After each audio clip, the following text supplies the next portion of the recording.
Hello and welcome to another Speed Paint. This week I'll be drawing that same magical girl group that I did last week. I was very surprised by the reaction to last week's video. I'm very glad that you guys like these characters.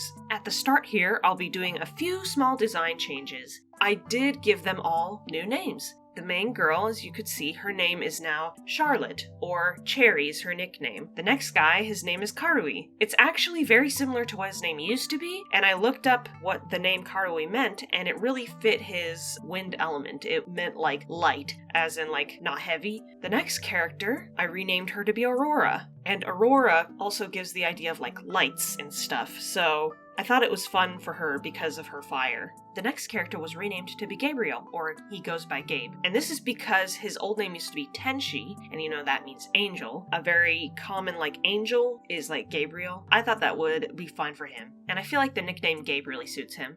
The last girl's name is Marina, and you know, that kind of gives the idea of water and stuff, because like a marine and mariner and all that kind of thing. So she's Marina. I hope you enjoy the little design changes I did. I think the one I was most excited about was Gabe's new little tiny top hat. I was just really excited about that one.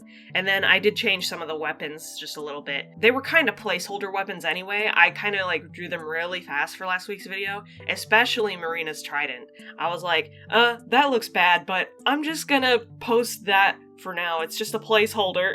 And I think it looks way better now. I'm sure you agree.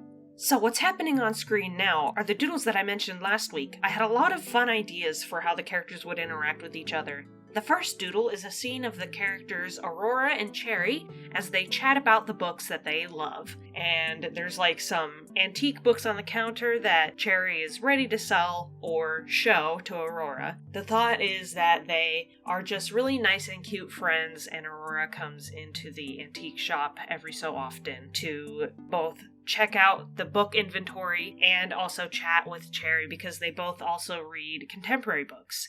So I'm sure they have a lot to talk to each other about and gush about. I also had some more ideas for like actual story that goes on. In fact, I wrote an outline for how the first episode might go. I would not say you should expect anything out of this, but I did have the thoughts for what would happen. So basically it starts off kind of introducing the main girl of like, you know, she works at the antique shop. Someone comes in and asks for something to get checked out of like how old it could be. And that's actually Marina at the start coming in to be like, hey, I found this thing and can you investigate it basically? And Cherry would be like, sure, I will give it to my manager or boss, and that's going to be Gabe actually. He's going to be kind of in charge. She'll be like, yeah, sure, I'll give it to my boss and he will look into it for you. And Marina's not selling the object to them. She just wants to know anything about it.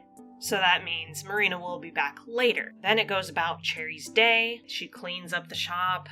And as she goes to take the trash out, she sees a cat. She ends up feeding it, and this cat is not important to any of the magical girl stuff, by the way. This is just showing a bit of Cherry's character of like, oh, she has a lot of compassion for a lot of things, which I feel like is important for her later magical girl form, where she ends up doing a lot of the buffing and healing. Basically, she ends up feeding the cat, and Karui catches her, and, you know, Karui likes her, so he's not going to be like, hey, you shouldn't feed the cats. They're going to come back and be annoying, you know? So he lets her do it, but he is like standing there, and Cherry is kind of like, oh no, I promise I'm not going to feed them all the time, even though she literally has cat food with her.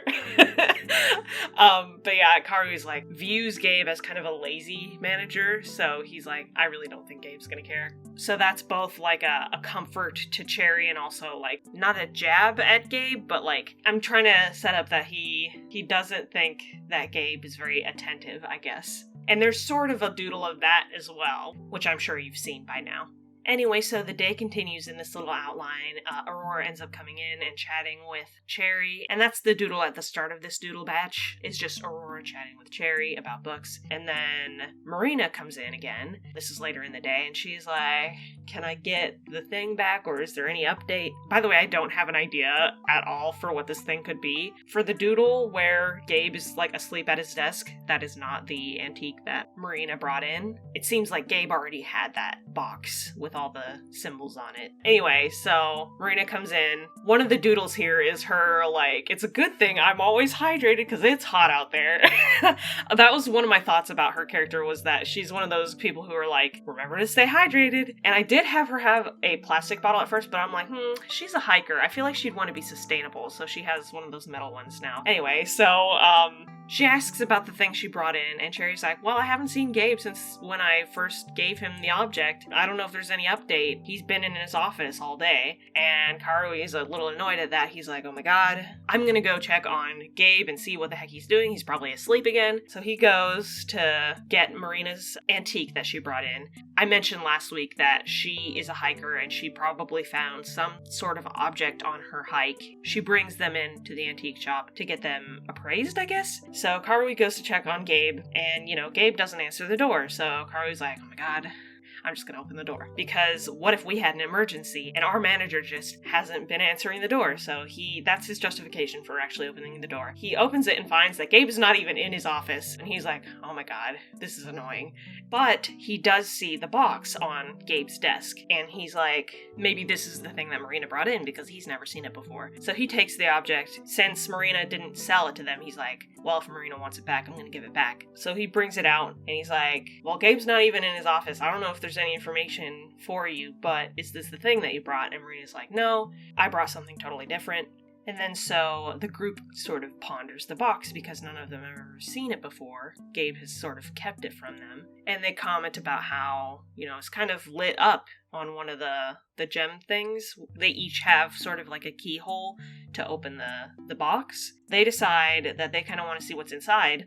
So there's 5 keyholes, one on each side of this box, and on the bottom of the box, there's all the keys sort of like slotted in place. And Cherry's like, she takes the heart key because that's the one on the top of the box. And she's like, oh, I hope there's a little ballerina in there. And she tries to unlock the box, and then she disappears, which confuses everyone, of course. That's where my outline stops, but the thought of how it would continue is that Karui would be like, where did she go?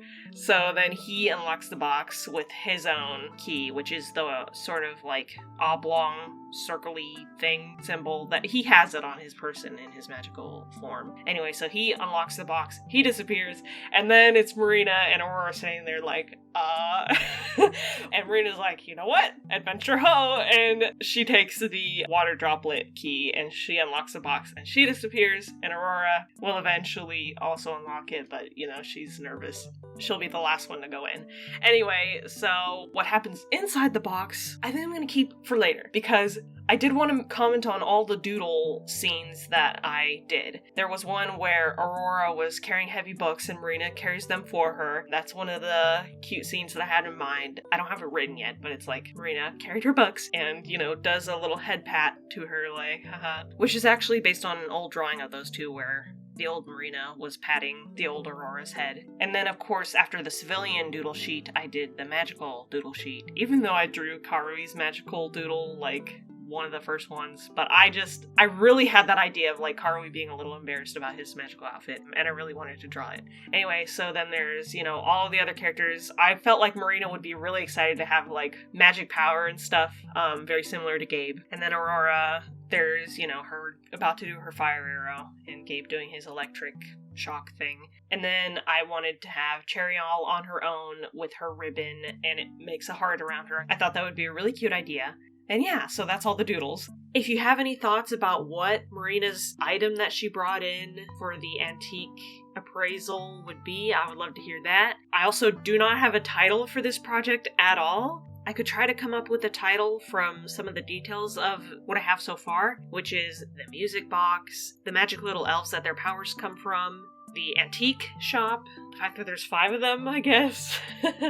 Spirits, ghosts, or exorcism, I guess, because that's kind of what they do to the antiques. What their whole purpose of being magical is, of them sort of vanquishing ghosts from antiques, I guess. I don't know, there's a lot of different things that the title could be, but I'm just not sure.